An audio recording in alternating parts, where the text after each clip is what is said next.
वाढत्या गॅस दरांचा फटका, सिलेंडर मिळण्यास दिरंगाईमुळे पुन्हा चुलीकडे ग्रामीण व मध्यम शहरांचा कल.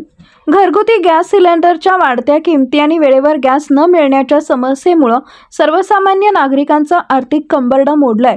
ग्रामीण भागासह मध्यम शहरी भागातील अनेक कुटुंबांना स्वयंपाकासाठी पुन्हा पारंपरिक चुलीचा आधार घ्यावा लागत असल्याचं चित्र सध्या दिसून येत आहे. गेल्या काही महिन्यांपासून गॅस सिलेंडरच्या किमती सातत्यानं वाढत आहेत.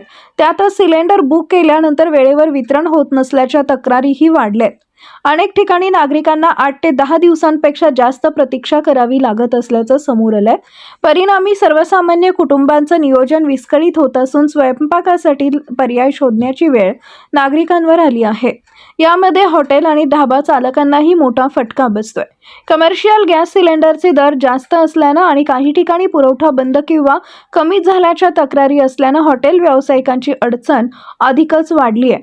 त्यामुळे काही छोटे हॉटेल व ढाबे लाकूड फाटा किंवा कोळशावर स्वयंपाक करण्याकडे वळत असल्याचं दिसून येत आहे. विशेष म्हणजे ग्रामीण भागात पुन्हा चुलींसाठी लाकूड फाटा, शेणकांड्या यांची मागणी वाढू लागली आहे. काही गावांमध्ये नागरिकांनी गॅस उपलब्ध होईपर्यंत तात्पुरत्या स्वरूपात चुलीचा वापर सुरू केलाय.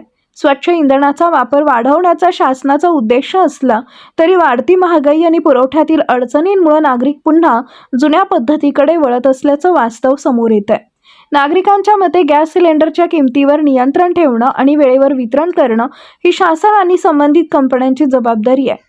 दरम्यान वाढत्या गॅस दरांमुळे आणि पुरवठ्यातील अडचणींमुळे ग्रामीण व मध्यम शहरी भागात पुन्हा चुलीचा वापर वाढत असल्याचं चित्र दिसत असून याकडे शासनानं गांभीर्यानं लक्ष देण्याची मागणी नागरिकांकडून होतीये.